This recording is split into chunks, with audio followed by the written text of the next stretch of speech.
Around the world, nations are marking World AIDS Day, a day to remember the millions lost, to reflect on progress made, and to promote the effort to eradicate the disease for good.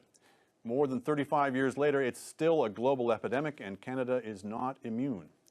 There are 65,000 people in Canada living with HIV and AIDS. Every day there are 7 new HIV infections. 1 in 5 Canadians who have it don't know they're infected. And HIV rates are nearly 3 times higher among Indigenous populations.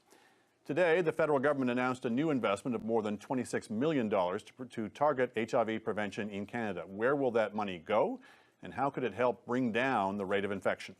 Joining me now is the Minister of Health, Ginette Petitpas. Minister Taylor, 1 in 5 Canadians with HIV, 20%, even after all of the information campaigns, 30 years after World AIDS Day. How is this possible? Well, we have to look back, and I guess we have to recognize that a lot of research has been done in the area over the past number of years, and with the research comes better treatment. So as a result, we're seeing that people that are infected with HIV/AIDS, if they are receiving the testing that they need and getting the treatment that they need, then from there their viral load is downed or suppressed. And then from there we can see that people aren't infecting people anymore. So we can see with the research that's been done, with the treatment that's being developed, we're hopeful that we're going to see, and we continue to see the numbers go down. Those stats must be very concerning to you. They are very concerning, and that's why that we've certainly want to embark when we look at the global goals that have been set for 1990. I'm sure that you've heard of that we really by 2020 we want to ensure that 90% of people will be tested.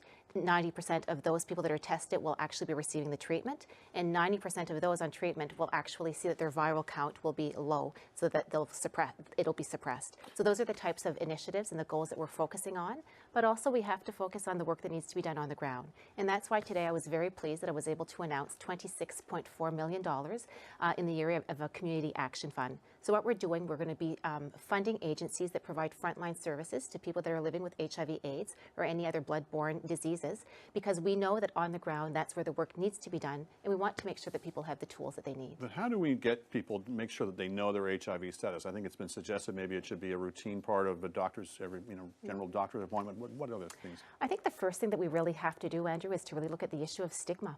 We really have to look at the area of making sure that people don't feel judged when they're going to receive treatment. If people feel comfortable in going to see their service providers or any other agencies that they enter, we have to make sure that people aren't going to feel like as if they're going to be criminalized for something.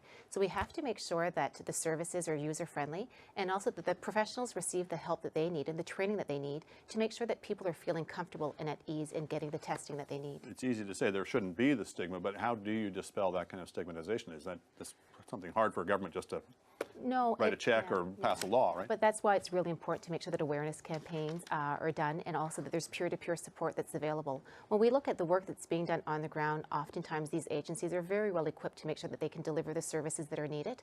And we want to make sure, once again, that these agencies are equipped to not only provide the service, but also to provide the wraparound services that people need. When people are struggling with the issue of being diagnosed with HIV/AIDS, we want to make sure that as well that they receive the proper psychological services that they need, but also to make sure that they have that peer support and that family support, because oftentimes they're difficult times and they need that additional help to get through.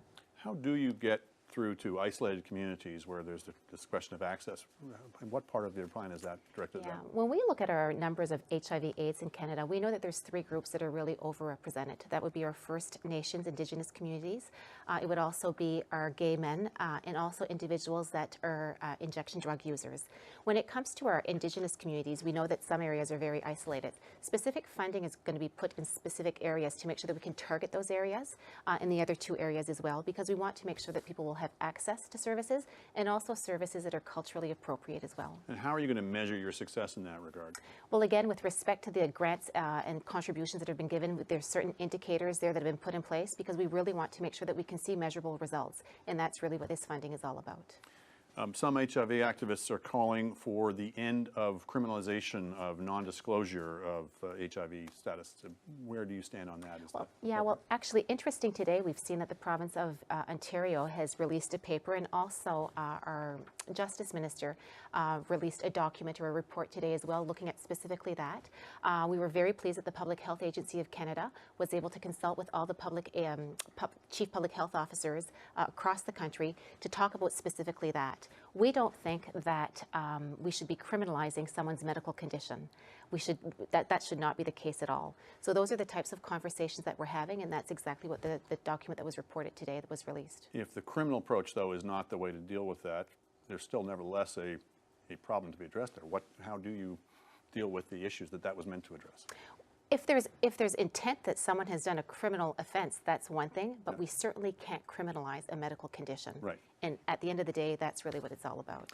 The UN has set a target date of, I believe it's 2030, to eradicate AIDS worldwide. First of all, is that realistic or just a fond hope? Well, I think that we all need goals, and we need goals to work towards, and I think that it's one that actually is, it's a good goal to, to set. We were fortunate this week that we had the UN AIDS president that was here with us in Ottawa and released actually his report regarding men and boys and AIDS. And again, we talked about, those global targets that have been set. Canada is seen as a leader when it comes to this area with respect to the investments that we're making internationally. And also, when he was here in Canada, he spoke about the apology that was made in the House of Commons this week.